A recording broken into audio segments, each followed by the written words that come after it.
Aisyah ya, main yang Siti Aisyah. Kita mau turun.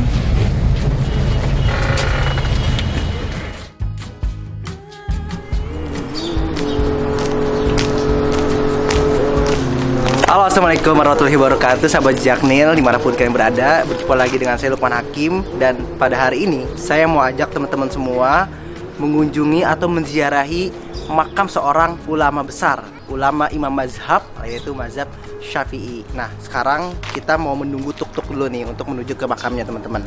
Dan terus perjalanan kita. Pak Para Syafi'i. Ayo, Pak. Turun nama tuk-tuknya.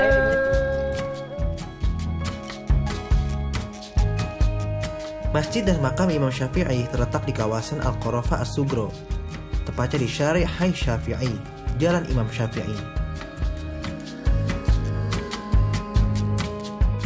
Untuk menuju ke sana sangat mudah.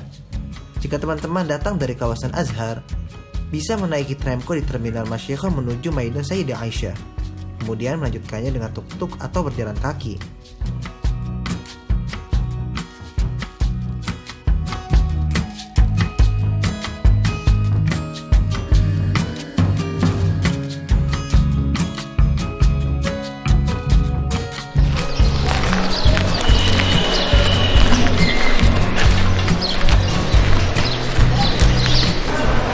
Oke teman-teman, alhamdulillah kita udah sampai di Masjid Imam Syafi'i. Nah, ayo coba kita baca nih.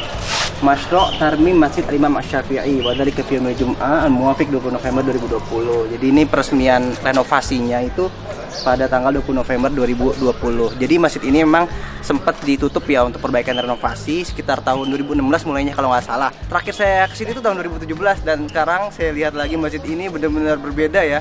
Udah bersih tembok-temboknya juga, apalagi interiornya nih. Kalau nggak salah udah saya lihat di foto-fotonya udah benar-benar bagus. Dan yuk, daripada penasaran mending kita lihat langsung yuk dalamnya.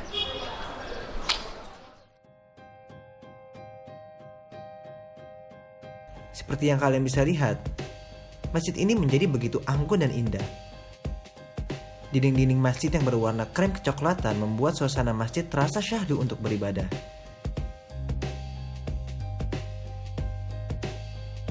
Tiang-tiangnya yang terbuat dari marmer serta plafon dan jendela yang bermotif menambah kesan mewah masjid ini.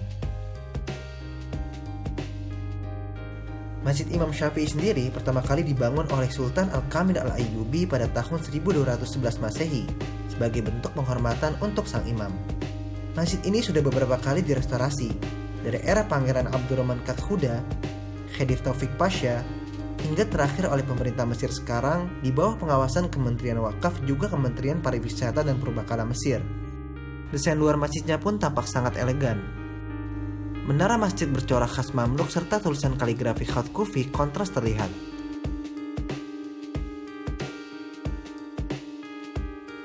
Ditambah halaman masjid yang cukup luas dan bersih, membuat para peziarah ingin berlama-lama di sini. Oke teman-teman, tadi kita sudah melihat nih isi dalam Masjid Imam Syafi'i. Nah sekarang saya mau ajak teman-teman ngelihat makam beliau yang ada di samping masjid. Ayo ikuti terus.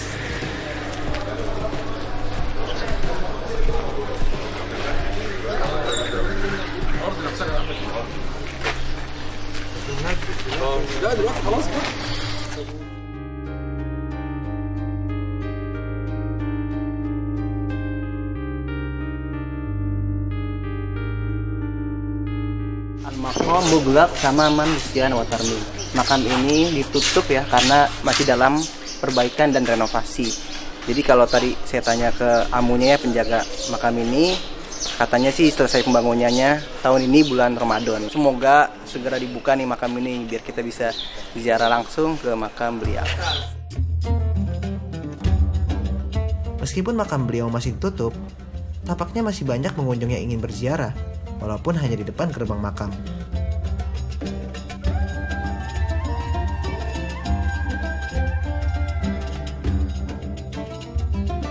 Nah teman-teman ya, di salah satu tembok yang ada di kawasan Masjid Imam Syafi'i dapat untayan kata-kata indah ya dari beliau.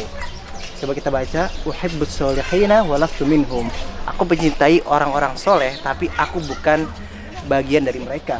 La'alli an anala bihim syafa'ah, dan aku berharap dengan bersama mereka aku bisa mendapatkan syafaat dari Allah. Masya Allah ya, ini untayan yang indah yang mengandung tentang tawaduknya Imam Syafi'i ya. Padahal kita tahu beliau itu adalah sosok yang sangat luar biasa, soleh, alim, dan sangat bertakwa kepada Allah. Nah ini sangat bagus untuk kita praktekkan di dunia yang fana ini teman-teman.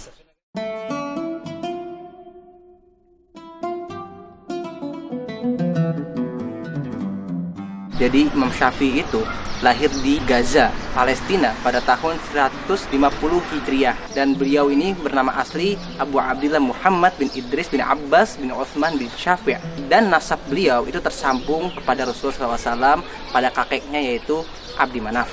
Nah teman-teman, Imam Syafi'i adalah sosok yang luar biasa.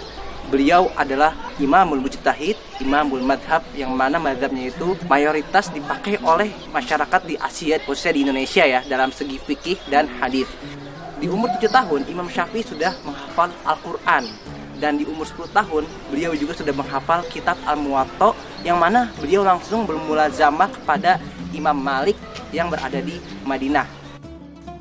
Perjalanan menuntut ilmu Imam Syafi'i itu sangat panjang teman-teman. Beliau pernah menuntut ilmu ke negeri Kufah ataupun Irak, hingga terakhir menetap di Mesir, dan ketika menetap di sini membawa dampak besar bagi kaum muslimin di seluruh dunia, khususnya di Asia ya, Indonesia, yang mana mayoritas mazhabnya bermazhab Syafi'i. Setelah cukup puas berada di Masjid Imam Syafi'i, saya melanjutkan ziarah ke makam Imam Waqi yang masih berada satu kawasan dengan makam beliau.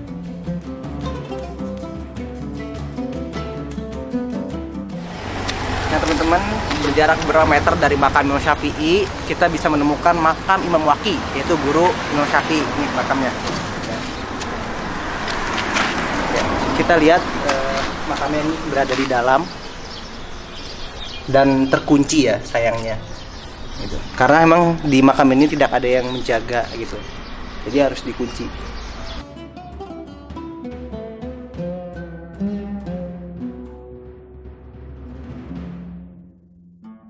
Ada kisah menarik tentang Imam Waqi ya, bersama muridnya yaitu Imam Syafi'i. Imam Syafi'i menceritakan ketika itu beliau curhat kepada Imam Waqi tentang buruknya hafalan dia. Padahal kita tahu Imam Syafi'i adalah seorang yang sangat kuat hafalannya, tapi beliau masih curhat kepada Imam Waqi tentang buruknya hafalan. Nah ini diabadikan oleh Imam Syafi'i di dalam syairnya yang terkenal, Syakautu ila waqi'in su'a hifdzi. Aku mengadukan tentang jeleknya hafalanku kepada guruku. Fa'arsyadani ila tarkil ma'asi. Kata Imam Waqi menasihati kepada Imam Syafi'i untuk meninggalkan maksiat. Wa akhbarani bi anna al-ilm nurun wa nurullah la yuhdil 'asi. Kemudian Imam Waqi juga menasihati, mengabarkan kepada Imam Syafi'i bahwasanya ilmu Allah itu adalah cahaya. Ilmu adalah cahaya, dan ilmu Allah tidak akan diberikan atau dihidayai kepada orang yang bermaksiat. Nah ini menunjukkan kewaraan beliau ya, Imam Syafi'i, kehati-hatian beliau dalam menjaga ikatannya kepada Allah ya, untuk menghindari maksiat.